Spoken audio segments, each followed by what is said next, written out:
Hey everybody, Complex Mind, Simple Man. My name is Theus, and I am here with the amazing Miss Tracy Carson. and we're just gonna like chat it up a little bit.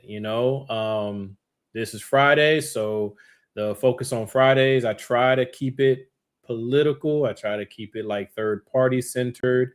Um, so this is it is third party, but then again, it's not quite. This is speaking to all of us who hang out in whatever capacity on the left.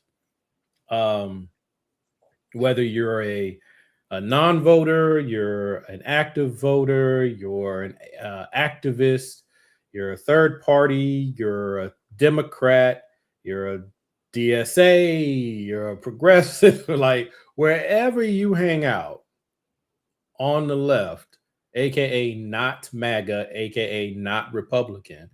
Um, really, this is talking to you. Um, I consume quite a bit of political commentary and things like that during the week, and it literally got to the point where I just couldn't find anything worth watching on YouTube. It just got that annoying to me because there is so much like doom and gloom, right? Like people were like, "Oh, Voting Rights Act. Oh, uh, gerrymander. Oh, the redistricting. Oh, Supreme Court." And I'm like, "Yeah, all that stuff that's a lot. that's that's a lot, and that's 2 weeks." so, um, Tracy, what would you like to say? It's been a rough 2 weeks in terms of the rulings. But I said this on my Sunday show. There were a lot of things that were missed that led to this. I mean, if you look back at 2013, John Roberts had literally set this up to happen. And because people in power didn't pay attention, or let me rephrase this, because they didn't act, because I contend they didn't want to act, um, this is what's happening. But the good news is, and I'll say this, they can gerrymander the districts, chop them up, but nobody can stop you from voting. That is the 100% foolproof plan against gerrymandering is high voter turnout. Now, how we get to high voter turnout, I don't quite know, but I know the remedy is getting people to the polls. That will destroy gerrymandering, big money at the exact same time. Yeah, that's fair. hmm. I had a conversation with someone a little earlier. I think it was today. It might have been yesterday. We were chatting back and forth, and my part of my thing is I live in two worlds, right? So I have my political hat, my national political hat, and then I have my black politics hat, right? And yeah, I agree when you guys say over, overperform, right? Because we have such a huge margin you can play with that because you have a very you have as many people who don't vote as do vote. Like if you just get some of the people who don't vote to vote, you can overwhelm most most anything. Um, but like you said, that's a different subject. Like that's and I would love like we can talk about it. But I'm saying like that's another thing, right? Because that's how do we in the midst of all of this, two terrible parties, no viable third option, and then you're gonna go to somebody who doesn't vote and has been watching this for the last 20 years and be like, hey, come vote. They're gonna be like, come vote for what?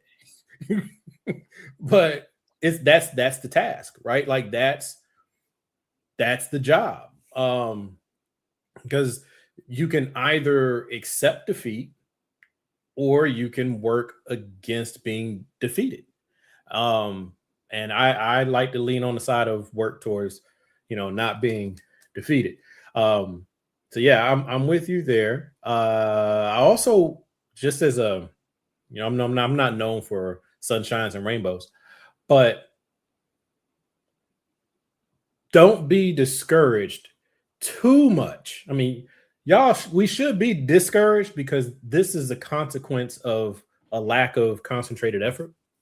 So while our enemies were working hard, we were not working as hard. And so they're starting to rack up a few points on the board. Um, but hopefully we have had a increase of interest and effort over the last few years that just hasn't had its chance to truly manifest just yet. We're starting to see some of it trickle in, but that could be what's coming behind this. That could be part of our response to this, and we'll start putting our points, back on the board. Um, I do think it's super important for people to keep in mind that the Supreme Court is definitely an obstacle, and in my view, anybody who wants my vote, and they need to be saying it now, but absolutely must be part of the 2028 platform. If you don't have Supreme Court reform anywhere in your platform, then you're not going to get a lot of votes, because that we need to fix that. Now, how you fix it, we can debate that, we can fight. That's part of the process, but that it needs to be addressed. Come on, right? We're past the point of Yeah, maybe. yeah. The first thing you need to do is end lifetime appointments. Some of these people are geriatric. I don't, because I'm gonna always stick up for my seniors. I'm gonna always go to bat for them. I don't believe that just because you're a certain age, you're useless. But come on, lifetime, lifetime. Really, the only way you leave is being carried out. Nah, we got to end that. I agree that term limits need to be put in place. Back when this was thought of for the Supreme Court, their intention was it would be apolitical because they'd be there for so long, so they'd be across all these multiple um, presidents, right? But life expectancy was like 60, you know, and now you can live to be 100 easy. It's completely outdated.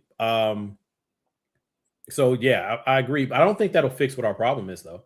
I think a more important remedy I would like to see is cracking down on corruption. So right now, the Supreme Court is left to like manage itself. There's a congressional body that's supposed to provide oversight, but they can't do anything to them outside of maybe try to impeach them, which they won't do in this environment.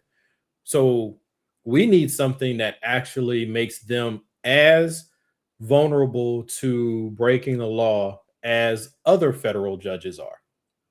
Like we have to stop making it so easy to purchase. Because think about it: if you can just purchase 3 Supreme Court justices, you can either break the court, stall the court, or take over the court, and you only need 3. And right now they got like 7. 6 or 7, depending. And sometimes they're doing unanimous, which I'm like, okay, so y'all all on the same page, huh? Okay. Well, here's what I say about that. So, um, the entire institution of the Supreme Court is broken. The entire thing. So we have that issue. Um, but there are things that would be unanimous. There are things that, by the letter of the law, how Congress put this law together, that's the thing. So if the question is it blue, and the Constitution says this is what blue looks like, and then you look at it as blue, that should be unanimous.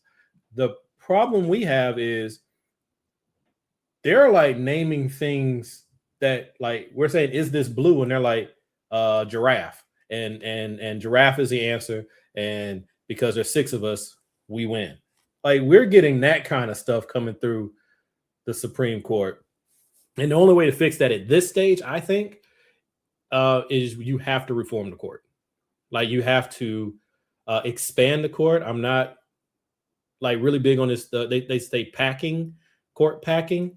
I think first of all, there's horrible, horrible connotation. Like, who thought that was the best? The Republicans say that because they want to defeat it, but you have Democrats saying it. Like, do you not have This is any the understanding? party. This is the party that thought running Liz Cheney as Kamala Harris's running mate was a good idea. Like, You're right. This is the same what do you party. expect? Like, you expect intelligence to come out of these people? It's like The I just want to problem make with this, though, is these are intelligent people. They're just very corrupt. They're just completely corrupt. So they look at it. This is how I'm interpreting their behavior, especially I'm speaking about Congress. They know they belong to an exclusive club, and all their needs are taken care of, and they have the ability to drastically increase their wealth if they just play along. So their best interests are not our best interests. uh-uh. Like, they stopped being our interests as soon as the campaign was over. And so Yep. they're just totally corrupt. So like, and I'm gonna pivot just a touch, but in just a second. But on the Supreme Court thing, I am a fan of expand the court. I think you've heard me say before, Tracy. I don't really care what the number is. On the low end, it might be 13. On the high end, it might be 30. I don't care. No, But it needs to be an odd number. well, it doesn't technically need to be an odd number if you're expanding the court. No, because what you could do is you could rotate them. Like they all don't get to hear the Yeah, case. Like you get sick. I always think you need to get an odd number because you don't want this. Let's a just say we deadlock. go with your yeah deadlock. So you go with your 30. 15 go this way and 15 go that way. Here's the fix on that.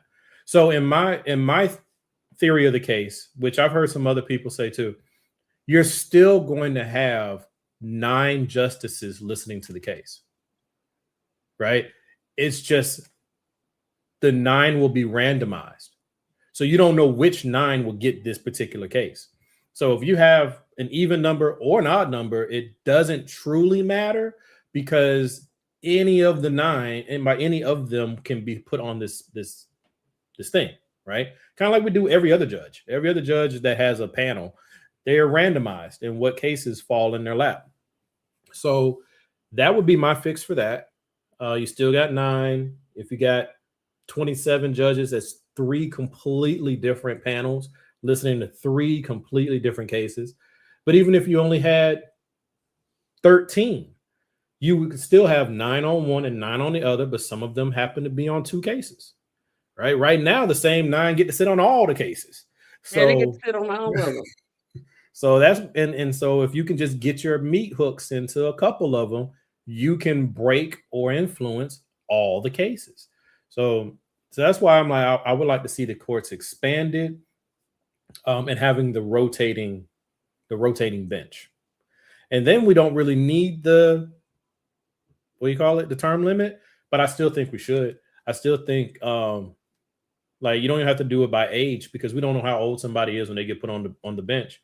But I would say a term so that you do 20 years, it's over. Because roughly a generation is approximately 20 years ish. So you get put on the Supreme Court for one generation, which is about 20 years. So if you got on there when you were 35, at 55, you're gone. I'm sorry. And if you got on there when you were 60, at 85, you're gone. Right. So I mean, at 80, you're gone. So it doesn't matter how old you are as much as this is the maximum time you can be in the position. What do you think about that? I'm so far agreeing with you. My only hesitation, you always know this, who um who's gonna vote for it. I don't think I think this is a good, and I hate to use the word bipartisan because I know there's independents in this. If I'm looking at the Senate right now, they don't need it would. I think it would be passed. They wouldn't need the filibuster to do it. They would just need 51 votes to pull this off. I don't see 51 senators, whether they're Democrat. I don't see where it's coming from. I Yeah. love the idea, but I'm like, well, who? If I'm just looking at who currently sits in the United States Senate, I'm like, even if every Democrat minus Fetterman, because he's just not, um, I don't know he's what not a, Fetterman. he- yeah, He don't even he's know. I not. don't know if he knows what Fetterman is. He's not going to vote. This man voted to continue Trump's war in Iran. Explain this. If He's he paid doesn't for it. get primary, then listen here, Pennsylvania. I know y'all watching. If y'all don't primary this fool, I'm gonna move to Pennsylvania. I'm telling you now. I'm gonna move to Pennsylvania. But I can't. I don't see 51 senators that can do it. So I agree. And this is not an easy lift because this will actually require a lot of discipline from the voting public. And this is something I was talking with Antoine about. With all the stuff that's going on, right? And how easy it is for all of us to be kind of discouraged and frustrated and all of that. I'm not upset about it as much as I probably should be, because to me, I've been complaining for decades that as a public and especially as a community, we have not taken the importance of our vote seriously. It's just been something I that agree we with are that. entitled to as citizens. And so we just go vote. Um, and now the people who are very small in number and their numbers continue to shrink, the Republicans and the conservatives, they're actually shrinking because their ideas are out of pace with the rest of the world. So they're trying to hold on to power. And this is like a death rattle, right? So they're like, hey, we're going to wrap this thing hard. If the only way we can keep power is through apartheid, then so be it. If the only way we can keep power is through some form of fascism, if that's what you want to call it, then so be it. Because we've never had democracy. The Mm-mm. closest we've had to a democracy was only been for the last 60 years. So if you have 180 years of no democracy and your people were in power and your group was, riding high, and then for 60 years you're out of power, guess how bad you want your power back, right? You want it bad enough to sit and plot and plan. And that's what frustrates me. And I think about, and I said this on my show Sunday. I think he's running. I said I think he's gonna run, but he won't I think win he'll act his. like he's going to run. I think he'll do one or two things. Either he'll flip over and turn Republican and then run as a Republican to get the nomination. I think that's what'll happen. I don't think he runs as a Democrat and wins his primary. I don't think that's gonna No, I don't happen. think he could win as a Democrat, but I think he could run though. So if, and this is a cynical view, if the mission is to get your final payday before you walk away, then you make it look like you're going to run, because the conservatives and the corporatists and the Israel lobbies, they're going to give you money and you can just take the money and go, right? Kirsten Cinema basically did the same thing, right? She's like, hey, if y'all don't treat me right, I might change parties. But she never actually changed parties. She just put it out there, took the money, and then walked away. And so it's like the playbook is out there, and I could see her doing that. But going back to what you were saying about the Supreme Court, 51 votes, right? So this is where I was saying the political intelligence and the responsibility. We're all adults who can vote. Every last one of us, even if you're an 18-year-old barely adult, you are an adult. So take this seriously. If you feel that things are not going in a way that is beneficial to the people you care about or the groups you care about or the interests that you care about, then you must grow up. You must be an adult about it and don't just feel your way through things. Not right now. Okay? Get things back to a less than chaotic state, and then you can go back to chasing daffodils and butterflies. But for right now, we all just need to be serious about the business of our vote. I'm not telling you how to vote. I'm saying be serious about your vote, because here's how they've made it harder for the lazy voter. Here in Georgia, they just passed it just in time for the midterms. Okay. They stripped party affiliations off of our ballot. Now, if you've ever voted in a primary, there's a lot of people on that ballot. And it used to be you could at least say, well, Republican. If you are a Republican in 2026, after all we've been through for the last 10 years, I don't care who you are. I know I don't want to vote for you because But that's you're why they did it. That's exactly why they exactly why. did it. That's exactly why. But then that means, though, you have to take the next step, and you have to at least, you got to at least figure out who you want, right? Even if you can't keep 12 names in your head, that's not the challenge. The challenge is look through the 12, pick, You don't might have come voter down. guides. Yeah, you can look them up online. They're everywhere. No, I mean you don't have like voter guides that you give to like people. You know those little they little Yeah, pamphlets. but who's gonna get that? We all got it on our phone. You just I mean, sample you can ballot. get on your phone. I prefer the pamphlet because I can actually turn a page I and like, oh, understand. I can see. And if you But need, and if you prefer that, then get that. And if not, get a sample ballot, right? So this means prepare more than 10 minutes before you go to vote. I mean So five, because some people just go in there like, oh, just they walk right back out. yeah, and in the past you were able to do it, right? Because you could vote party line if that's what you wanted to do. But now they're telling you, ooh, we're so unpopular. We don't want you to be able to vote party line. So you have to at least take just that extra step. It's not even a whole lot of an extra step. Just take a little bit of an extra step to find out who are the 2 or 3 people that you want to vote for. And now when you go in there, even if you skip everybody on the ballot, at least you know the 3 or 4 people that you came to vote for. Yeah, that's Vote gonna for take them. like I said, I get where you're going and I agree where you're You're right, going, Parker. She but may I don't have. know. I don't I don't know if voters are willing to take that extra step. And let me tell you what. First of all, we're talking about primaries. Who Most people do not vote in the primaries. That's just a fact. Correct. I think in Indianapolis, we are in Indianapolis, our voter turnout in 2000, let's see, we had a last in 2024. Voter turnout was 7%, like literally 7%. And Indianapolis has almost, well, we have a million people. So if you take seven, I don't know what that is because my math doesn't math right. That's less than what, 70,000? Only 70,000 people out of the city with 1 million votes. But here's the thing, This though.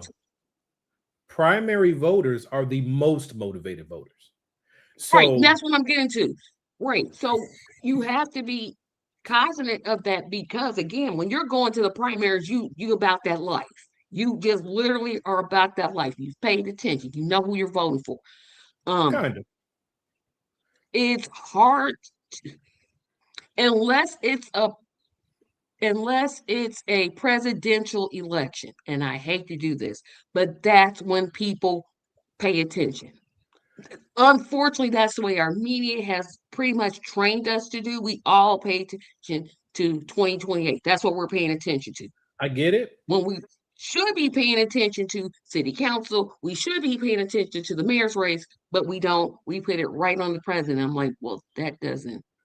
I get it. I do think Thomas Massey's going to lose too. I do think because he can't beat that money. Well, I'll bring that up in just a second. So I get what you're saying, but what I'm saying is what was is no longer good enough for what is. So, yes, people have been trained to be lazy. and pay attention to the presidential election, because it's easier to think that the president, the buck stops there. And it's not how our government works. It's never been how our government works. But people think that way, which is why the backwards thinking of we need a CEO president, which is why that was so incredibly flawed, because the president doesn't operate like a CEO. So why would you put a CEO in that position? That's not how it works, right? But because there's such a low political savvy in the population, it was able to hold, because it's easy to hold in your head, even though it's wrong. So if you want to do what you've been doing, then you have honestly no reason to complain about what's happening to you or anyone else right now, because that was then. You know, today is different than then. So then you need to behave different than then. So at least right now, if you're a primary voter, you're one of two types. You're the type of person who votes because it's an opportunity to vote, or you're the type of person who's politically minded and you like, this is just kind of like what you get into, right? So those are two different types of people. Both are still more informed than your every 4-year presidential voter, and they're even more than the ones who show up for the general, right? But I'm just saying, even if you're not a primary voter, if you are a primary voter, take the extra step. If you're not a primary voter, you don't even need to be paying attention just yet. Okay. But in June-ish, you need to turn on your ears a little bit and start seeing who's coming out the wash. And now you'll be able to pick a lot easier among who's been left for you to pick from. Right. And I do want to say this, and of course, again, I'm talking about Indiana, and um, I'm going to get more into this tomorrow when I have my show. Um,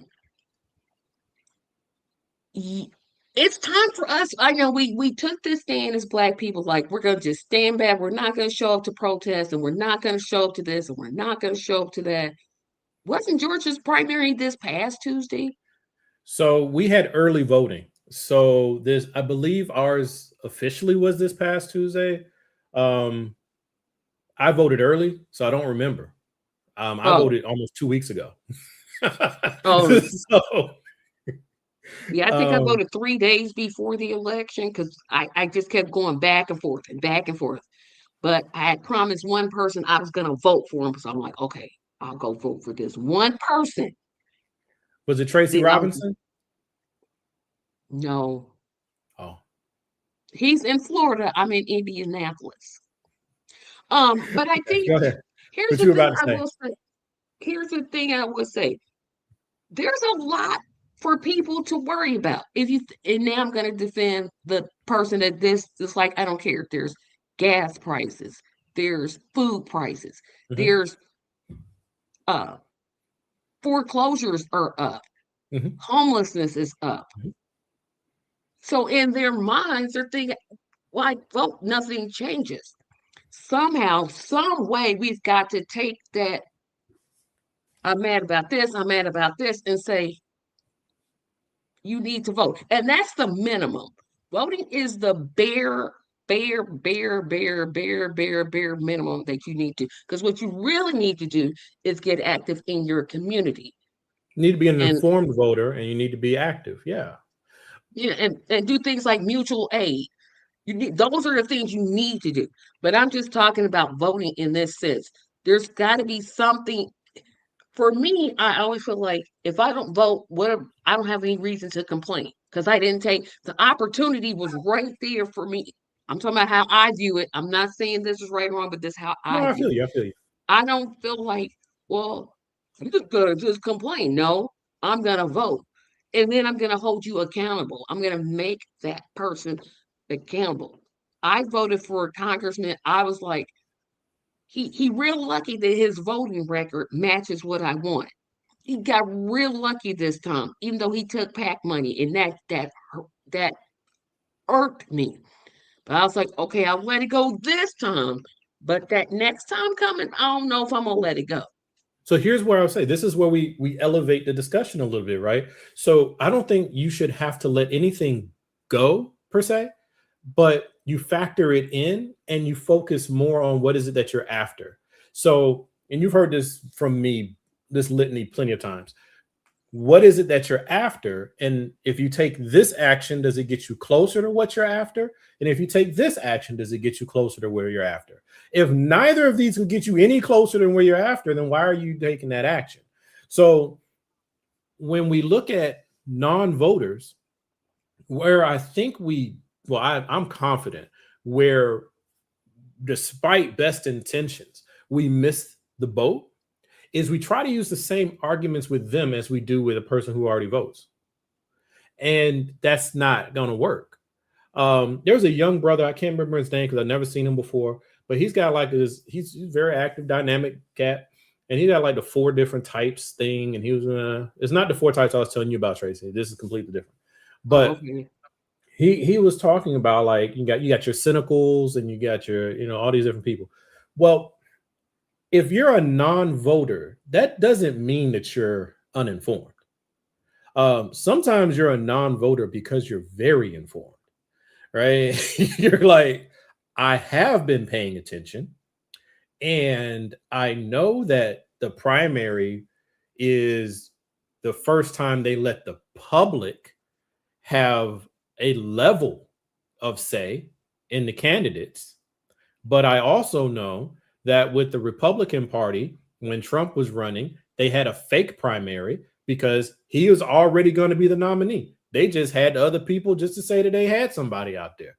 And then when the Democrats did it, they did basically the exact same thing. So they look at the primaries and they're like, that ain't even real. Right? It's like, because, and I've spoken on this before the primary happens, the parties come together and they decide who even gets to run, who is going to get the donations, who is going to get the lobbyists to pay attention to them. That is decided before we ever see the primary. Right. And that's where we got to come up with new arguments because I can't think of any. I'm open to Oh, I got anything some. new. I'm open. Yeah, I got some. So I think that the one of the ways to and everybody's not going to have the same message. So for some people, it's enough to say your not even your stop saying ancestors. Stop saying your ancestors died. Stop it. That was your grandma. Okay. But he did. It's like this is it. This is not ancient history. So black folks and white folk who think you talking to black folks, stop using the word ancestors when you talking about the people that white America murdered to keep from voting. Let's stop that now. Some of them are ancestors technically because they're dead, but it's 60 years ago, folks. It's 60 years. My parents were born in Jim Crow. And based on how things are flowing, they will end back in Jim Crow. It'll just be a different version of it. Right? That's how short this time frame is. Yeah. But there are those who can be persuaded by that. The arc of history and arc of justice, whatever Martin said, right? Fine. For those people, give them that message and that will help them come out and vote. Good. Then there's a different message for the person who, like I was describing, very well informed. They may be informed with some misinformation. They may be informed with some stinking kind of ideas and weak arguments. But that's the person you have to actually engage with them and say, well, what would something changing be? When you say nothing changes, what do you mean? Because when a person says that whether you vote or you don't vote, nothing changes, they're wrong. The Right. MAGA voted. And as a response to their vote, they got Trump. And as a response to Trump, they got all this other stuff. Some of it's hurting them right now, but it changed. So voting does change things. Obama, however you feel about him on the particulars, he was a change from the presidents before him. He only got elected because of voting. So voting does change things. Plus, voting is how you get the 1965 Voting Rights Act passed. Not our vote, because we didn't have a vote, but our allies that did vote is how you got the Congress in place to work with the president to get it passed. And then all of our work on the outside scared the mess out of the president, and that helped get it passed too.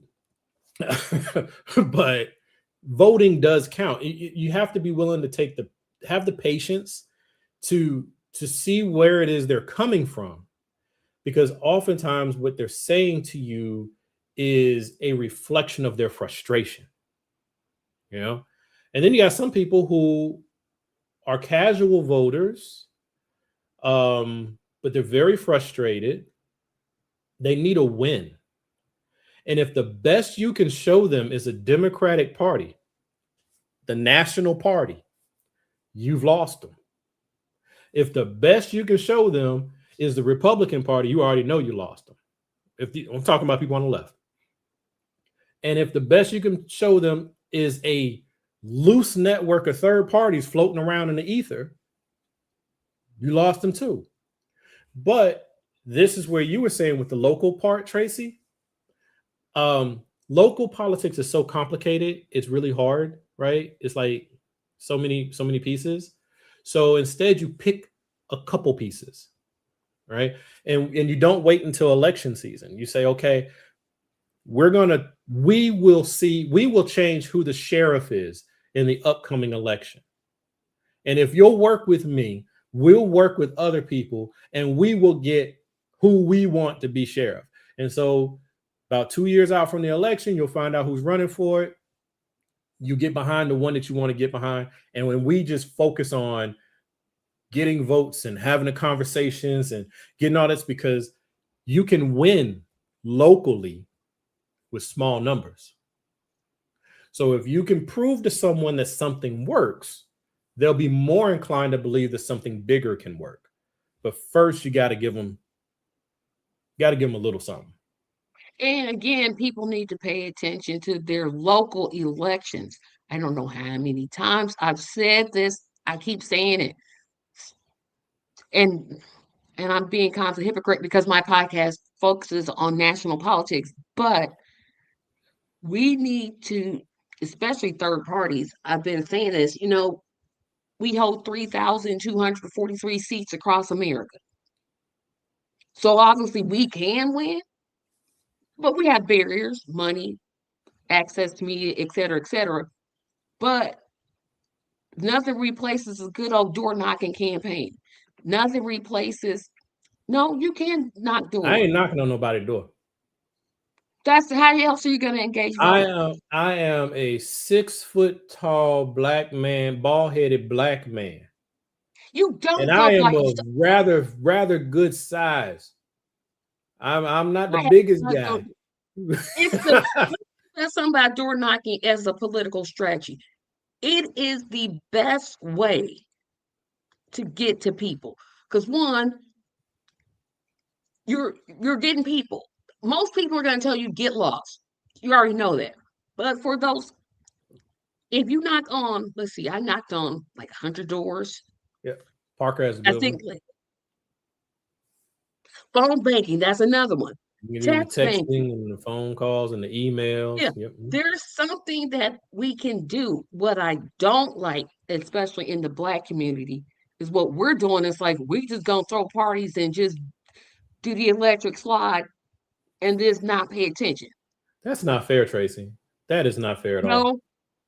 Let me tell you why I'm saying this. And I'm talking about the people I know, because I don't know every Black person. But we have this. Look how we stayed away from we're not going to the protest against ICE. That's a very important. See, and I think my voice is important. So I went. I'm like, you know what? My voice is important. I'm gonna go. Didn't get arrested, didn't get harassed by cops. None of that happened to me. Wait, what you just said, because I got to come at it in pieces. What you just said, though, that is your individual experience, Yeah, I and said that it from is the beginning. My and experience. and it's ahistorical, because as long as there's only a few of us peppered in, the response is completely different than when we make up a sizable portion of any group, right? If you got a couple black folks at the protests, it stays pretty peaceful. Not because we cause any of that, like we're not bringing up the energy, but the moment a large contingent of us are there so that they can spin it, the media, right, will spin it to it being us. Now you get the tear gas, you get all the other different things, and you get the much harsher treatment. So while I applaud you for going, I am still 10 toes down where I say that wasn't our way to fight. I think we didn't, I don't think we did it the right way. I think we should have been more engaged than what we were, but I do not advocate. And our allies who were out there told us, don't come out here. So But here's what I'm saying though. We that's one type of protest we could have um but we didn't participate. But another one where we did participate and it made a great difference was the Target protest. That made a significant difference because we took Target profits fell. Now is Target out of business? No. it wasn't all But us either. Target, it wasn't just us, but I'm saying there was a large group of black people protesting with their dollars. So my thing is when I say, I don't see us acting out, if we just keep in the same, well, we'll just pick and choose, we need to, everything is going to affect us. And Yes. people don't, everything, we need to be Yes. more active in ICE. We need to be more active in, I'm still calling for a general strike. I'm always call for I a agree with general that. strike. Because I think we need to start withholding our dollars.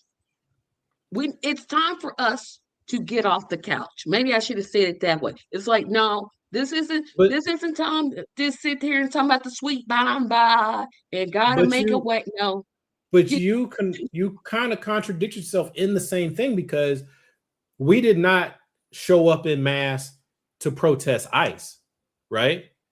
We no. largely we left that to white people and Latinos, okay? Because Latinos were on the front lines of it, even though they weren't the only group, but they had become scapegoated as the number one target of ICE, right? And so they were up front, and then there were a lot of white people up front, and especially a lot of older white people, right? The ones who were against segregation and when they were young, and now here they are, and they're seeing some of the same chaos come back, and they got out in the streets. And I applaud every last one of the people out there who are doing that. I don't think we should have gone out there for that, because we know how it would have turned. We know how it would have turned. There's no guessing. It's no I think. We have plenty of documented history. And we know what they were calling for on the other end. They were begging for us to come out. So I think we did the right thing there. And I don't think that us not showing up at the protests is the equivalent to us not being engaged, because now, once again, I don't think we did it the best way. I think we should have been more engaged than what we were. So I agree with you there, Tracy. But the Target boycott, that was a form of protest. Okay. And I don't think it was as impactful as we like to tell ourselves it was, but it was more impactful than I expected it to be. And I'm proud of the fact that our community walked into that largely intact, similar to how we largely intact voted against this current administration. We did the same thing with this. So it showed more people Remember I was talking about the small wins a moment ago? It showed more people that collective action can yield results. I think that's my So, greater point. yeah. So we weren't sitting out, we sat out a particular phase. But now it's starting to move into other areas that you're going to see us a lot more active in because it's not going to involve us having to go head to head with the police forces. Because if we end up out there head to head with the police forces, it will be very bloody and it'll be dangerous for everybody because they just want us to be the excuse. That's all they want. They believe, they, meaning MAGA and their sympathizers, they believe that the civil rights movement was the downfall of America. They don't But view Trump it literally as said an that. improvement. He said it literally hurt white people. And I'm sitting there like, what what is that doctrine affected your head? It's a true statement. If it's that's what I say. That's why it's so important to understand your enemy. From that mindset, from that philosophical bend. Remember, these are the children and grandchildren, okay, of the people who were in charge of Jim Crow. And they inherited from their parents and their grandparents. And they inherited blah, blah, blah, blah, blah. So if you track most of these people back, it's the exact same families. Just rolling it down the family line. So if you pause and consider where they're coming from, you will have a better footing in how you oppose them and in anticipating what they're going to try to do next. So they're reading the exact same books that we basically wrote or should be reading to know what to do next because they're just running it in reverse. So if you had an environment, let's just say for you, Tracy, let's say it's just black folks. Let's say black folks were the ones who had everything. If black folks had everything in America, we had 95% of all the benefits, all the power, everything. That means that my child just had to not be completely stupid and my child would get a good job. They would get a good job because I'm their daddy. They would get a good job because you're their auntie. That's all they needed. And with that good job, they could get a house, they can get two cars, they can get a boat in the driveway, and the kids can go and get a good education. And whenever they went out, and then the kids went out into around the town, they never had to worry about anybody hurting their child because the police would make sure their child was safe, and everybody knew that who Billy belonged to. Okay, that's the environment they're coming from. So when they go from 95%, which means guaranteed good living from my child, to now being at 87, like he's still way up there. But if they say they're at 90, that's still 5%. 5% of them are now pissed off. And the 5% that are now been cut out of it are pissed off. And the next 10% are afraid of becoming that 5%. So now you're at 15. So the numbers grow. They don't, well, some of them hate us because we're black. But if you really get underneath a lot of this racism and nonsense, they hate us because we're not them. And that's it. You take black folks out of the equation, and white folks will just turn on white folks. If you know your history, right? It's just what it is. So that's why we deal with what we're dealing with. They're afraid of losing privileges and prestige. And anything that smells of a threat to that privilege and prestige, there's enough of them that are triggered by that and they're reacting to it. The duty is for all of us, black, white, Latino, Asian, and other, who don't agree with that mentality. We have to work as hard, if not harder, to stop them. And we have to be more creative than just doing what we did 50 years ago. Like we got to be more creative than that. I would love to agree with you, but in general, I agree with everything you're saying. Here's the thing: as an act, I don't know if I consider myself an activist, but I'm active in more than the common everyday person. Some of the things that they did 60 years ago, they kind of need to bring back. And I'll say it this way: everything can't go on social media. Everything can't. I know it's a free thing, and I know people want to use it, but we need to go back. Sometimes I think we need to go back to that good old talking to your neighbors and engaging them instead of just, and third parties are really guilty of this, relying on just social media. I literally had a candidate tell me, well, I'm just running it through social media. I'm like, well, aren't you going to, do phone banking, text banking? Are you going to do any? No, I'm just going to. That's not the right strategy. So I do think some of the things we have to identify the things in the 60s and the 50s and the 60s that worked. And one of the things that worked was they engaged their local communities. It They did. actually talked to people and not just let's make a Facebook event and let's just talk Well, to them. once again, this is where I got to push back because I get the sentiment, but here are some of the flaws that are embedded in it. Everything that we saw happening in the 50s, in the 60s, but the 50s, right, is where it really started to congeal, all right? That is built on the efforts of the 40s, 30s, 20s, and 10s, right? So in the beginning, they were not coordinated. In the beginning, they were not working together in that respect. In the beginning, like in the 1910s and the 1920s, that was a period where of hyper individualism and everybody was just trying to survive and trying to get into a better position than where they were because they're so fresh out of slavery. That is the time where Marcus Garvey's movement came to America and finally was able to start to take hold and show people that no, we are a community and we do need to pull together, right? He was just one group, but it was the biggest group that we've ever had.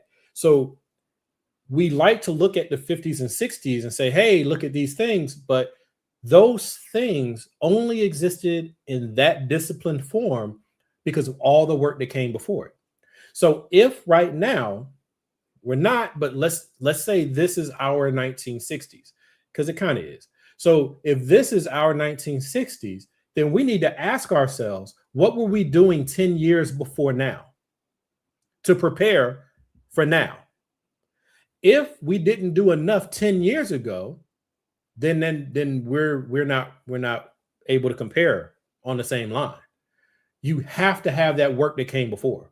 So if we're only starting to do the work now, then yeah, this is where you're going to have social media.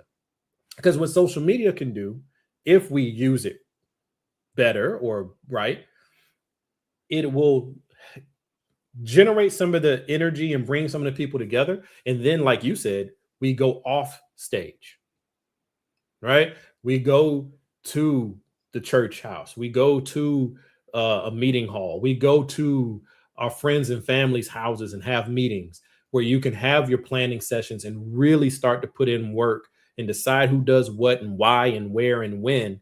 And you do that off of social media. You don't do that on YouTube, right? But right now, at the phase that we are, because we have been so disjointed, we need YouTube, we need social media because it's how you can start to just like get the energy so that people start clustering together. I'm not saying don't use it. I'm saying don't make that the only thing that you use. I agree. And there's a lot of people out there who don't touch any of this nonsense and they're doing the real work and they've been doing the real work. Then there's us who are like, yeah, kind of late to the game. And so if where we can function is generating some of the energy to get people to meet somewhere and then go do the work, I think we should do that. I think it's an all and, right? So boycotts, cool. I'm not a big boycott person, but if we're going to do boycotts, we need to have a leadership structure. We need to know who we're listening to. We need to have at least a couple people that we can rely on will be speaking a similar voice to ours in the rooms where decisions are made, so that when you come to us and say, hey, we're boycotting, you know, Chipotle, um, you can tell me, well, what are we asking for? What does Chipotle need to give us in order for us to stop boycotting them? Right? Because your ask to me as a foot soldier is don't shop there. Well, I need to know when I can start shopping there again, because that's the leverage that we have at our disposal. Similar to right now, there's a lot of talk about our college students or graduating high school students should refuse to go to PWIs and the Big Tens, and they should go to HBCUs and smaller state schools. Okay, but what's the demand, right? Because we can tell our kids to do that, and let's say that they do it, they just sacrifice their career. Right. What do you Especially have the for black them? athlete. Yeah, Right. What? especially the black athlete. Right. So if Now, you're if you want to be a going, doctor or a lawyer, yes, that work you could, because Howard has nobody's a going. Yeah. yeah, Howard has a law. You could get your law degree at Howard or Spelman or any of those schools. But I'm specifically talking about the black athlete. I'm like, okay, it's good because I do think they should go to HBCUs. Here's the problem. Here's our problem. Here's the problem. Scouts, NFL scouts, don't look to HBCUs when they're talking about who they're going to draft. It's actually And if worse the than that. yeah, they don't even bring them up. So if your son's if you have a son and he wants to get drafted, unless the scouting changes, unless their focus changes and they start looking at the HBCUs, which they aren't, I'm not saying do or don't go to PWIs, but I could see why a young black male athlete that plays football or basketball, because let's face it, those are the only two sports that we play. Because I still don't know anybody black that plays baseball. I'm still like, who, Well, what? not African Americans. There's not very many of us playing baseball. We've been replaced by our Latino, excuse me, our Latino family. But here's part of my thing. So first, I'm going to start with a historical reference that I believe is very appropriate.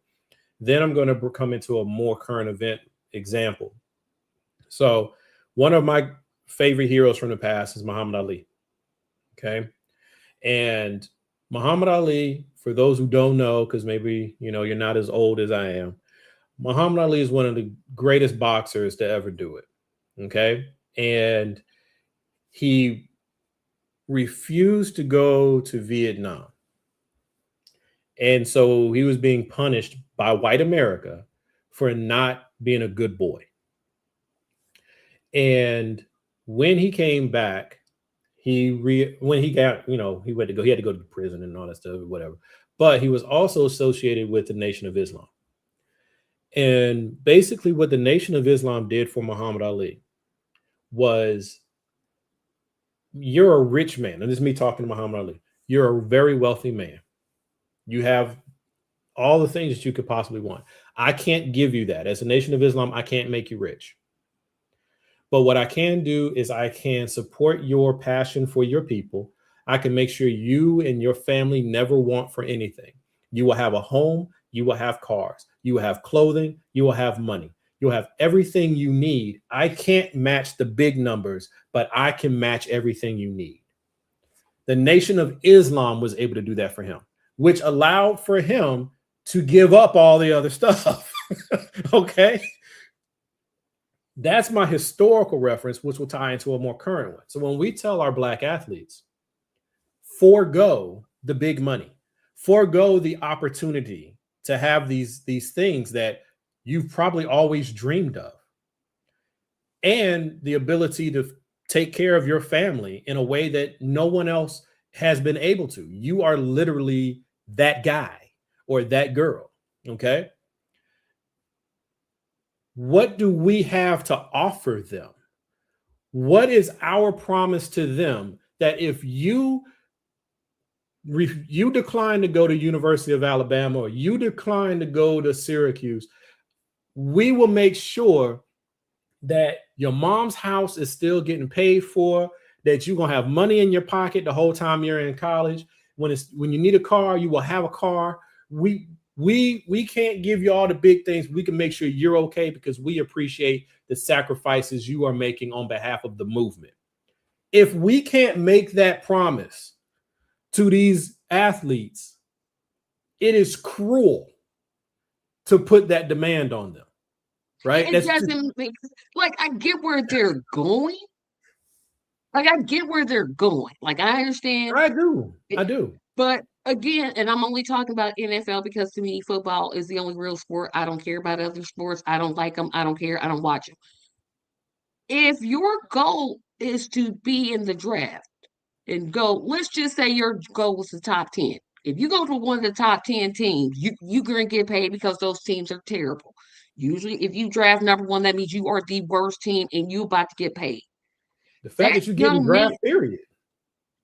well, not necessarily because there's levels. Because if you go second round, you're not going to get as much as you go first round. That's why I said I one through agree, 10. but just Okay, so if you go, especially if let's just leave off like if you go number one or number two or number three, you're going to get paid. You are going to be able to retire your mother or father.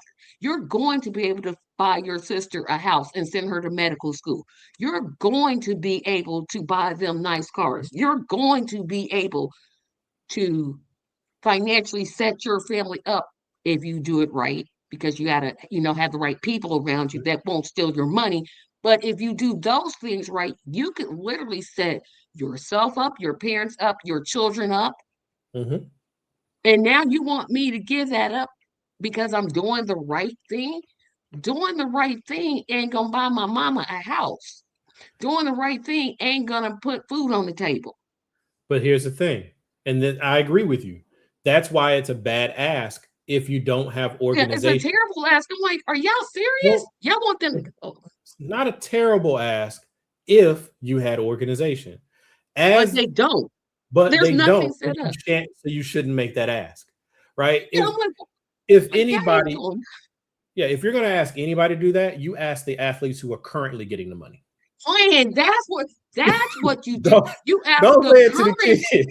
right? You ask the current NFL players, it's like, y'all go on strike. Y'all all go on strike. You don't play.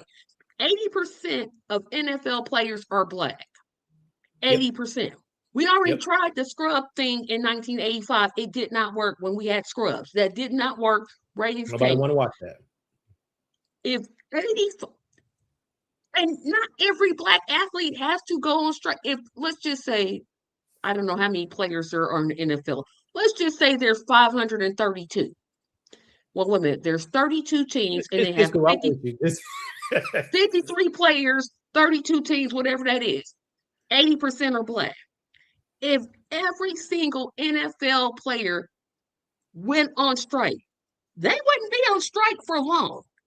I guarantee it would not be long. You hit you hit that September, October. No, you hit October, November when the season is really going in. They say we ain't let playing. them let them miss one season, and it's a mess. Now they But won't here's go a season. I'll tell you that right now because the ratings would tank. and That's then why I don't even. but that's fine. But what I'm saying, our leverage is maximum. You come in maximum. You don't come in halfway. So our leverage is we not gonna play this season, and then let them beg and do whatever they need to do to try to fix it. But before we get there, I wanted to bring up the more current event because it's this one people miss. They don't remember it because it was during the Colin Kaepernick era, 2021. Our black athletes were asked to do the same thing that they're being asked to do right now. Don't go to the white schools. Make these schools who make money on the back of our athletes suffer at least for one season so they can see how important our talents actually are, that we're not just showpieces. And our children listened. The spirit of the 60s was infused in our young people. The spirit of the 90s was infused in our young people. And they said, yes, for the culture, I'm not going to name your big school. What happened in 2021, folks? The NFL did not draft a single Uh-uh. player out of the Sure didn't. HBCUs. Sure didn't. That's how this is how money responds when you don't have organization and your movement is that deep, right? And a lot of people don't know this. Yeah, I'm criticizing NFL, but I still watch it. You got a lot of bigots owners in the NFL and a lot of bigoted Yeah. scouts. And that's why I said if the players, the current players, not the ones going to college, I'm not asking anything of them because they got too much to lose. I'm talking about the players. I'm talking about the Brock Purdy's, the Saquon Barkley's, the Jalen Hurts. I'm talking about the ones now. Say, you know what? No, we're not playing for 2 weeks and hit them right there where those ratings go at. And you know when that's normally is Thanksgiving. That's when the most people are watching football, that in the Super Bowl. Or the two teams that go to the Super Bowl say, no, we're not going to play. Could you imagine there not being a Super Bowl? Because You here's why it won't. I mean, I think that would be a great way to move. Here are the obstacles, because I like to put the obstacles out there, not because I'm trying to say nay, nay, nay, but because I think that's how we plan through things. So think of the mentality of the athlete that we are yeah, they talking did about. all that work. They did all that work. Now I'm not gonna Right. play. They have, this is literally all they are. Okay. From the time they were 8 years old to now they're 22, 24, 26. This is all they've done. Not only is this all they've done, but they're the best at doing the thing. Like their whole body, their mentality, everything is geared to this thing.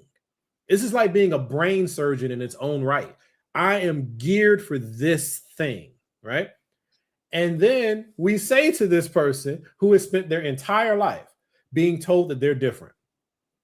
They've spent their whole life being pitted against their own community, being pitted against their own team members and competition and everything else. You're different. You're not like the rest. You're different. You're not like the rest. That's what you've been fed all your life. And now you're in the NFL. You're a starter in the NFL. You truly are not like everybody else. You might be like the other 32 people playing your position, but you are one of 32 people out of 350 million. That's a big deal. It's a big deal, y'all. So that mentality is well groomed and well trained to not see themselves in everybody else. And Really? therefore they're not seeing themselves as agents of change. Well, they don't even see themselves as agents of change because they've overcome it. They've outrun race. They're OJ. I'm not black. I'm OJ. Like that's where they've hit. So it's, you have to have, now that's not all of them. Many of them do have social consciousness and everything else, but they end up with the same reasons that like one of us won't just walk off the job. Because yeah, you walk off the job, guess what happens? Everybody else at your job still working. So, it's the same mentality. But this is where organization matters. And this is why I was saying, what did we do 10 years ago? What did we do 20 years ago? Like, we can't go back and do those, but we can learn from it and start doing some of these things now. So free advice, free ideas out there. Rich guy out there who hears me.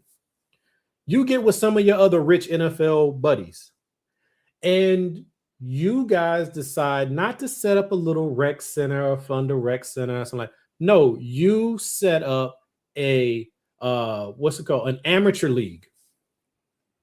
Totally unaffiliated with the NFL, totally unaffiliated with college sports. It is an intramural independent league. You mean the UFL? You can say that, but that didn't No, I mean that live literally long. exists. There's actually an intramural league called the UFL. It literally Cool. exists I right thought now. that died. But Nope. okay, pour into that, because I think that's where a lot of your NFL players who have left the NFL but are still in playing shape, they might be there, because the NBA has a version too. But start really creating a farm league out of that type of a structure. If there's already one, y'all go buy it or take more control of it. And now you can start giving opportunities to people, they might not be making NFL money, but it's just like if you compare it to NASCAR, you have the NASCAR races, you were in the big leagues, and then you got the developmental leagues. Developmental leagues still get paid. Major League Baseball, they got whatever those things are called, the farm leagues, they got them jokers. They are still getting paid. They're not getting paid $1 million to play baseball. They might get paid $70,000 a year, like one of us who go to work every day. But they're getting paid to do what they love. They're taking care of their families. They're contributing to their communities. All these things. We can do those things. Now you have the ability, if you do this, to go to that young person, that entire class of young people in 2029, and say, "Hey guys, don't go. Don't go. This is a movement. This is where we are. Class. This is solidarity. And if you don't, here's how we will take care of you. This is our contract to you." Right now, nobody can extend that contract to these young people.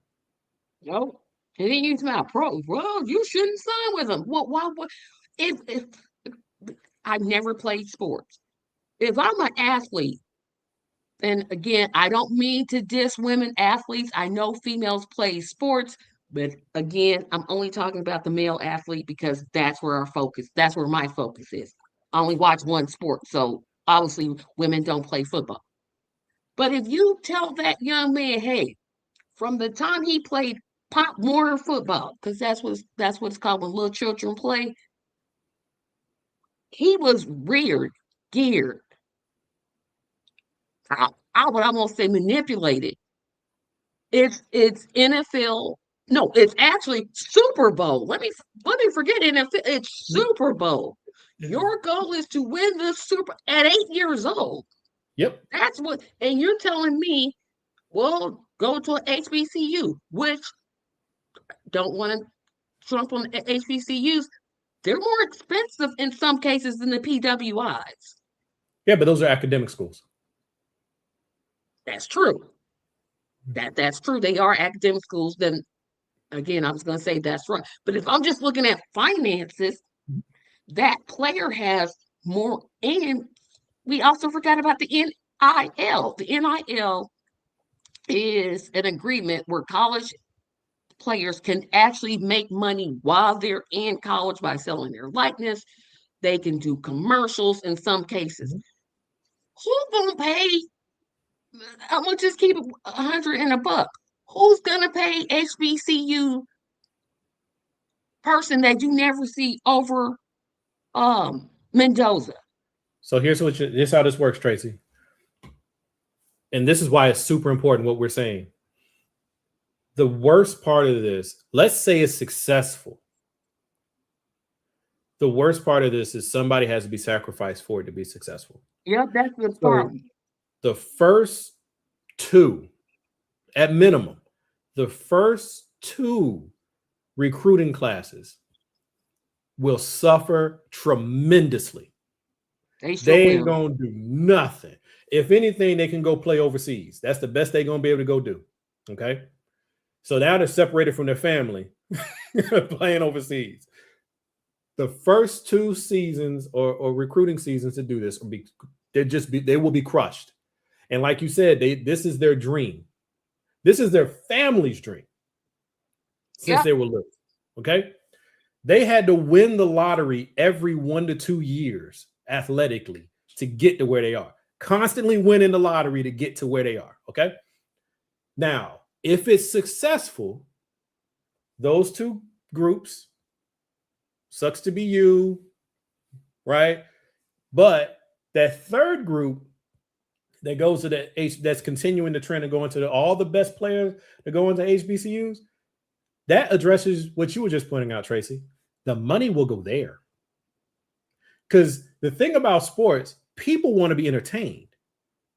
So they're going to go where the entertainment is. So if HBCUs became the holder of Black athletic excellence, then the sponsors will go there. Then the NFL will go there. They will all go there, but you have to sustain it long enough for them to do that, because they're going to be looking at, we got 50 years of history of something that works. So if they interrupt it for a year, yeah, we're mad. And yes, we're going to punish them for it. But we know they can't hold out for more than a year. They can't hold out. Yeah. Right. So You're right. It if does take a lot of planning. I just haven't seen that. I'm like, well, what are you giving them in exchange for that? Okay, so they don't sign with the PWIs. Okay, now what? the exchange would have to be, it would just have to be that we will make sure that you are financially supplemented for the next 30 years. And as a community, we literally could do that. If you think about it, that I don't remember how many of us there are. There's I don't know. Let's say we 13%. Let's say we're 10%, so 350. So there's over 3.5 million of us. Okay, 35 million. 35. If Thank you you. could. There's 35 million of us. So if there's like 35 million of us, cut that in half, you have 17.5. All right, cool. If just 17.5 was given $20 a month to the Black network, right? We could fund that number of people who sacrifice their career on our behalf, and we can make sure that they are financially okay, right? They still got to go to work, get their degree, do what they want to do, but we know what they did for us, and we will make sure the money keeps flowing to them, right? We could do that. We can't do it right now, though.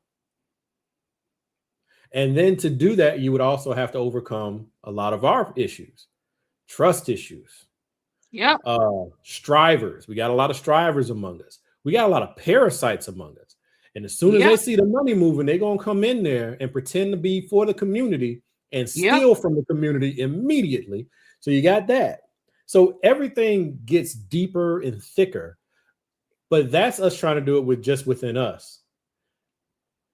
I am an advocate for Black movement, which is what we're talking about.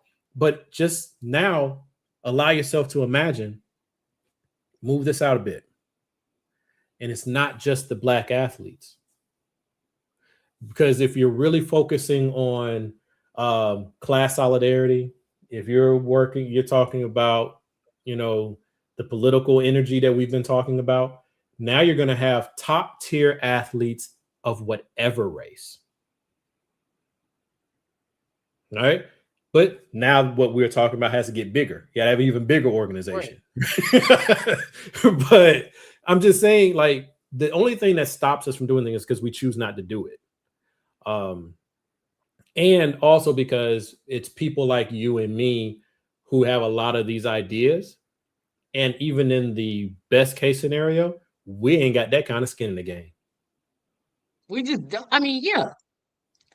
I ain't suiting up to play no football game. I've never had that. Although, if I was to play football, I think I'd be a good cornerback. But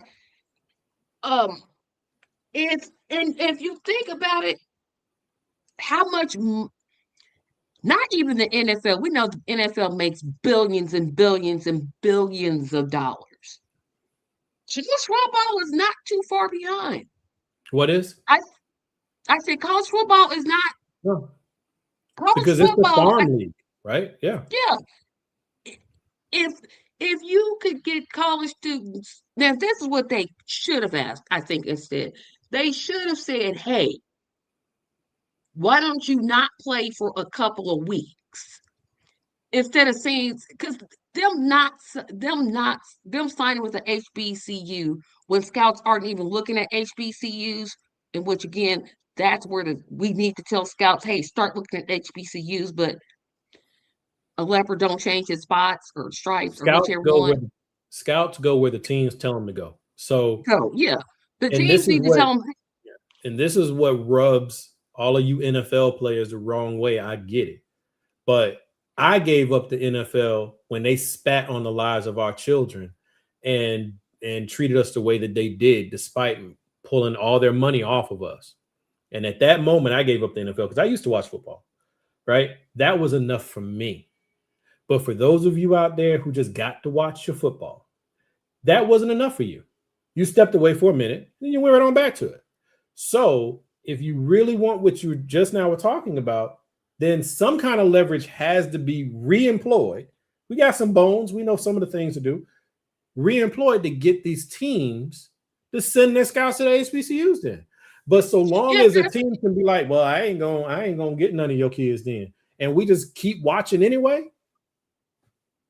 yeah, I mean, and that's like I said, there is this systemic racism. But here's what I think they should have asked the college players to do. Because I think they should have said, let's see, bowl season starts in December Who? and goes through bowl season. Rose Bowl, Oh, Gator okay. Bowl, Peach Bowl, all those start somewhere late November, December, January. Now it's going into February for some It's reason, too late to do that to them then, Tracy. but that's where the most of the You money can comes in. smell the NFL at that point. In fact, a lot of the NFL eligibles don't even play in the bowl because they got their If spot. no, that's not really true. Then there are some college players that won't play in a bowl because they are guaranteed. That's your number ones, your number That's twos, your your number three. top Yeah, five or whatever. Yeah, that's like your top five. But if you in round two, three, four, you five, still six, trying to get you yeah. gonna play. You gonna play because you want somebody to watch you. But Tracy, I'm saying that if you're gonna go in, go all in. And if you negotiate down, fine. But you go in with I'm not playing. You Yeah, don't I even mean say they could how have. long. I'm not doing it. And you start out the season saying no, I'm not playing until you do. I don't know how it worked in terms of voting right and voting right access, but that's a discussion for another day. But if that's why you're protesting and that's why you're withholding services, Well, if you do the sports boycott thing that we've been talking about, I don't think the ask could be legislation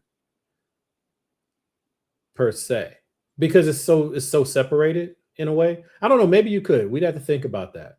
Um, the trick would be tying it together in an effective way you got to because tie together. And I can't think. I'm like, yeah, well, how do you it would do that? probably But have to be like you were saying, more of a general strike where we're saying because like to me, a general strike is an economic strike, and so an economic strike would most likely be tied to an economic goal, which would be corporate reform, right? We got a lot of corporations who are polluting and they're not diverse and they're, all these different things, or they donated to MAGA or something like that, right? That's when you can start creeping into that area.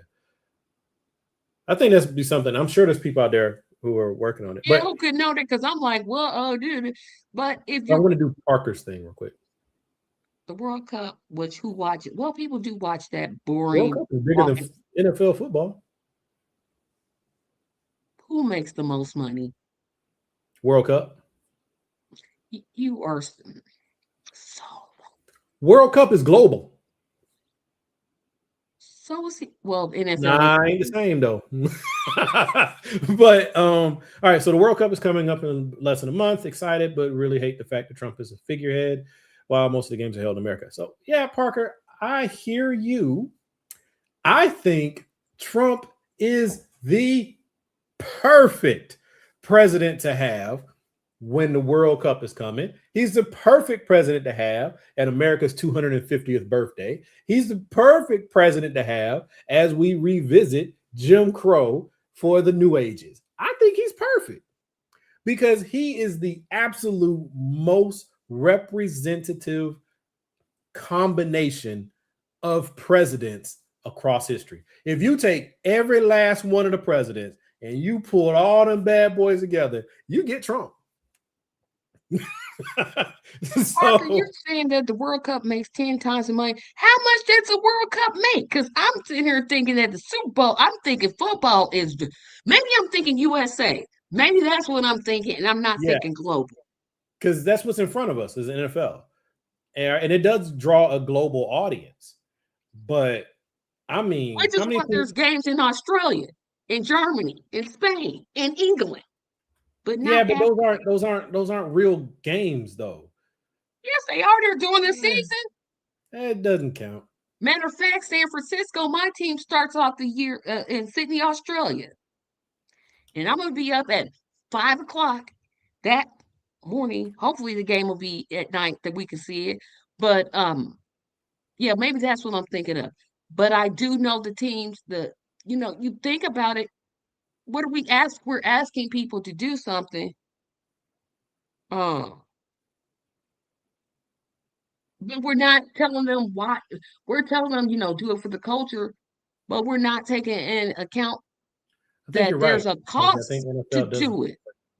It's like, yeah, you do know if you ask people to go on a general strike, you're gonna have to tell them, hey, you need to save up for a couple of months because you're not gonna be working. Nope. Because that's part of the problem. The Yeah, that's problem the is problem. part of the problem is people can't save up. That's why we got a strike. So where the so I think the money part is, this goes back to what I was saying about the sports thing. We're just doing it in a different way now. This is where organizations need to be fundraising constantly. They need to be calling on these donors who donate to these politicians, the ones that are civic minded. Get money from them. Um, you got everybody, each party got their own class of billionaires. Go to your billionaire and get some more money, right? You need to be able to help fund these people. Because when you tell people going to general strike, that means all the people who are striking, they're hurting. And most of them ain't gonna get their job back because their companies are gonna punish them, first of all, because you're gonna punish the company's gonna punish you back. And then two, they're gonna hire somebody to come sit in your seat. Or you'll usher in a more of an investment in the AI. Now, that last point I just made, while it is true, it will usher in them in doing a punishment round and putting more AI in and all that. But here's the thing, they're doing it anyway.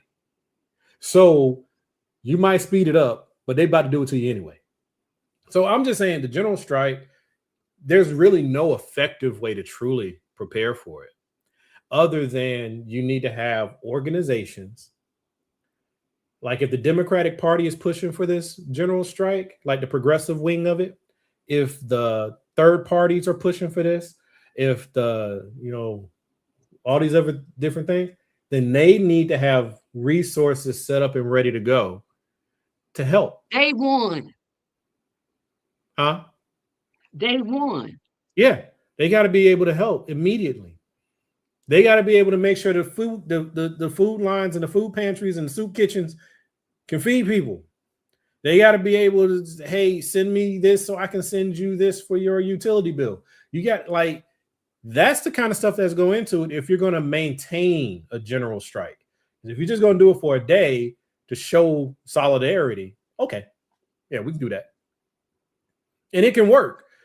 If people remember, I don't remember what year it was, but there was a general strike by like the Latinos, right? Their asses ain't come to work for one day. People noticed. People noticed because wasn't nothing getting cleaned up, wasn't nothing getting fixed. So it can work, but I just don't. I just want us to focus more on preparing for the thing we're asking people to sacrifice for, and not just put it all on them. You know, the suffering is going to be borne by the people. So then the masses need to help the people. That's what when I hear people say, "Oh, we need a general strike." Okay, so you're just uh I forgot my point. Uh I hear so often that we need a general strike, we need a general strike. Okay, how do you do it? Do you set up a bank account? You obviously have to set up some type of monetary system. You have to put people in place to monitor that. And people that won't steal uh the money. You have to have trust. You got to have all those things in place. And I don't see it. We just keep saying, oh, we need to do a strike. Well, okay. That's just like the boycott. That's just like everything else. We come up with these ideas, but we don't want to put forth the effort. So here's the difference between it is a general strike is mobilizing, being able to support people who are punished for striking is organizing and being grounded enough to not have a purist idea of how all this thing will work is super important. Because, like you said, which is a fair thing, what do we do about the people who are going to scam off of this? What do we do about people who try to steal and divert funds? We have to plan for that. You would You have have to plan to. for it. You're saying put Don't my money yeah, in a pot. What you doing but, with it? but you got to overcome that part of it, right?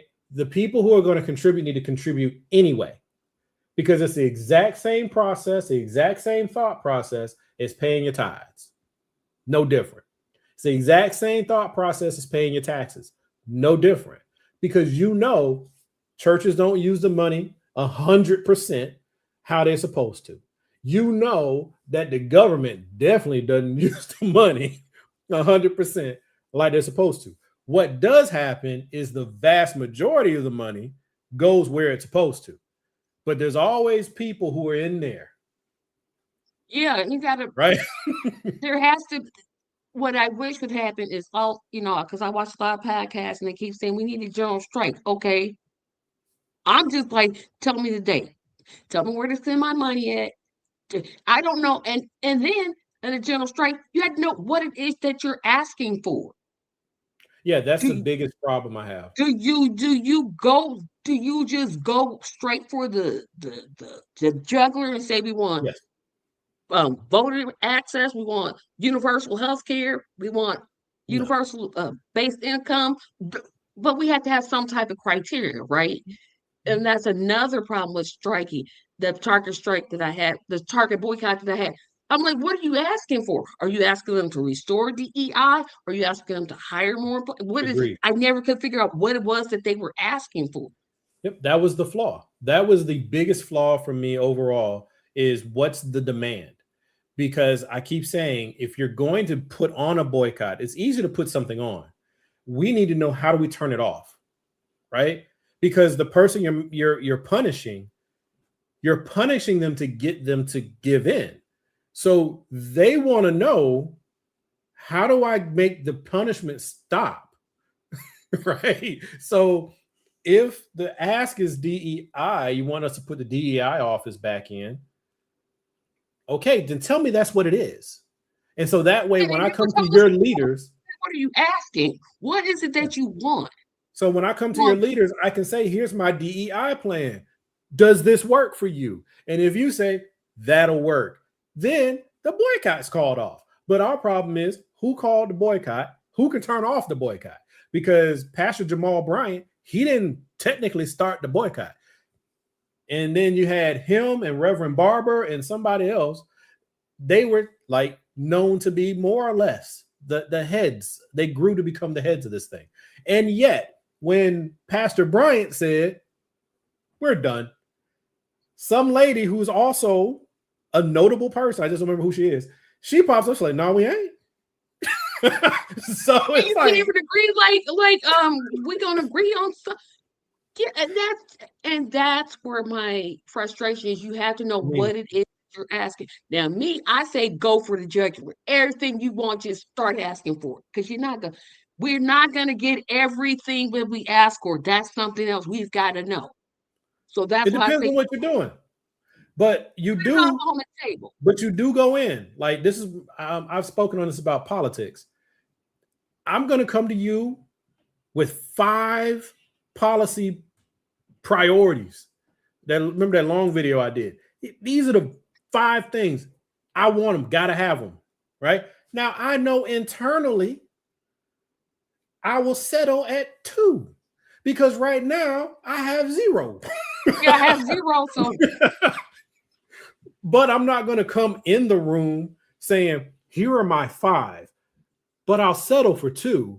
And these are the 2 that are most important to me. Let's talk. no, that's not what you showing up for. You tell them, like internally, like if I'm gonna pick 5, I'm just gonna use an example. I'm always gonna start off with universal health care. It's what I start with, it's what I finish with. Don't care. I'm gonna always start off with it. Second, stop sending these. I'm not going to say cut foreign aid because that's stupid. You can't cut foreign aid. I would say focus it more on humanitarian actions, like when an earthquake happens overseas, send humanitarian aid and stop giving countries. I said my list. Um, Stop sending them so much of our military budget. Number three, clean up the environment. Oh my goodness, we got too much thing on pollution. Then other two things, universal basic income, and then next, guaranteed jobs program. So those are my five. Just I'm gonna randomly mess up picking your five. five because I guarantee you'll want to change at least one or two of them. Public finance reform. Oh yeah, I forgot Because that if you one. don't fix that, none of the rest of it happens. Yeah, you're right. Okay, so I'll take off. Well, I can't take off the Well, I mean, it's environment. not so much I'll, taking off, but I'm just saying that's probably your number one because that will get at APAC, that'll get at corporate, yeah, you're that'll right. get at Yeah. dark money. That And that's why I say swing for the fences, because if you come in with 10 demands, if you make it hard enough for them, they may hit seven. Um, that's who. That's the name. Thank you, Parker. it was and her and Nina Turner. Yeah. Yeah. But you come in with 10, you hope you don't tell them, hey, we know you're not gonna give us 10, but we want this one. No, because you've already admitted defeat. You demand the 10, you hope to get 8, but realistically, the group itself has to pick out the most 7 important ones. Like these 7 we want. The other And ones to we're still gonna work for them 3 things that we leave off the list, but it's not a make or break. But I and to say hit do for the that, fences. we have to develop the organization, and it'll probably be leveled. I've been meaning to do a video on it, but I usually discourage myself because I think I'm too wonky with it. But this is where you have to build that organization that people belong to so that they are electing or choosing the representatives who will then represent them in this thing. Because everybody can't come in with their own voices. We'll never get anywhere with that. So if we're going to pull millions of people together, they need to have, a dozen or more people who are representing them, right? And that's who's doing the negotiations. And out of let's say 1 million people are in the organization, you have 12 representatives representing those million, and then out of those 12 there's going to be whoever's the best negotiators in the crew who get the instructions from the 12, right? The 12 tell the 2 what to do when they go in that room. That's how you make this thing happen. And we have a real life example we can draw from. Look at Iran. Iran is like, look, I want these things. And America's like, no, I don't want to give you those things. And instead of Iran saying, all right, well, we're going to come down. We had 5, we'll come down to 3. No, they're like, no, I want 5. And until you give me my 5, the pain continues. That's how you negotiate. Eventually, Iran is going to negotiate off of their core pieces.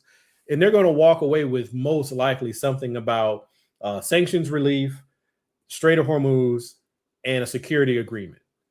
Those are probably the 3 things that they will have to have. Yeah, but you don't go in. Yeah, you don't go in saying defeat. You don't go in saying, right. well, I'll just settle for that. Come on, no, you go in there. I You want say I these want it 5. all. I ain't gonna. Either you take these 5, yeah, eventually we'll get there. And we're still gonna, my example, you come in with 10, you get 7. That doesn't mean I stop working for the other 3. Nope. That just means, negotiations. We need to get back to, I agree. Because like me, Yeah. I look at it and say, okay, we need to get rid of Citizens United and all the dark money crap that goes with it. Number 1. We got to do Supreme Court reform. Number 2.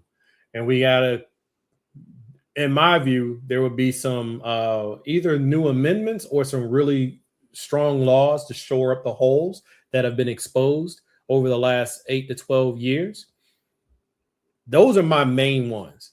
Now, those aren't the only things that matter to me. I still want reparations. I still want universal health care. I still want tax reform. I still want my housing Right. programs. I still want all of these things. But those things depend on us having a stable nation. So let's attack the corruption. If we can weed out as much of the corruption as possible, because I think part of the amendments argument, we need to make the justice system truly independent of the executive branch. It needs to be the fourth branch. That's my view. But, who am I? But hey, we've been at it for a minute. So, Tracy, tell the people whatever you want to tell the peoples. I will be on tomorrow. I was going to talk about politicians that use word salad. That just irks my nerves. But instead, because I did not do a Thursday show, because again, yeah, I was so sleepy. I couldn't keep my eyes open. I'm like, I'm going to sleep. I'm gonna go to sleep. I will be doing a continuation of fundraisers that third-party candidates can do. I'm tired of this. We power people over profit mentality is getting on my nerves. It's irking me, and I've been debunking that, and the response was so great that I was asked to continue this. So I'll be continuing that. And then the Sunday show will be very, very interesting because I will be talking about. I do not understand what I call digital currency. I don't understand it. So I'm going to be asking bunches and bunches and bunches of questions. So I'll have some guests talking about that. Each show, Saturday, tomorrow, the Tracy show will be on at 7 p.m. And then the Sunday show will be on at 7 p.m. And we just go from there. You can always go find me on YouTube at Tracy Media 74. Hit that subscribe button. I am so close to 500. Yeah, I'm really, really, really, really, really close. So help me to get to 500. Thank you, Thieves, for having me on here. I thank you. I love when we have our conversations, and now we don't even fight anymore. We used to drag it out. I'm like, and you're wrong. So I thank think you once so we much. realized we want to get to the same place, we just have radically different ideas of how we get there. I'm more of the idealistic, this is the way things should be. Yeah, and I think now that and it's really the maturity had to come on my end because I was way too hot. Um, I agree, and I like problem solving. I like solving puzzles. So now that I kind of understand better, like we're trying to get to the same thing, right? Like we may Yep. have a different order in how we prioritize some of them, but we're trying to go to the exact same destination. So let's take what you know so much about organizing and about being able to take in different views and all the things that you can do. And then I'm like, okay, well, here's a puzzle piece and here's a puzzle piece. And yeah, I think we do pretty good together. But thank you so much for taking the time out to hang out with me. Thank you, Parker, for your comments and helping to keep the discussion going, bro. Anybody who sees this, drop some comments and make And sure you share go. this episode. Share, subscribe to Thea's channel. I know he always forgets to ask, so I'm gonna ask on his behalf. Subscribe to the channel. Subscribing to the channel will help. Share this episode. You got 5 friends you don't talk to. Share this episode with them. Share And with those the lady five will that's got make way too many me cats. 5 subscribers. Let's play. Um, no, but thank you, Tracy.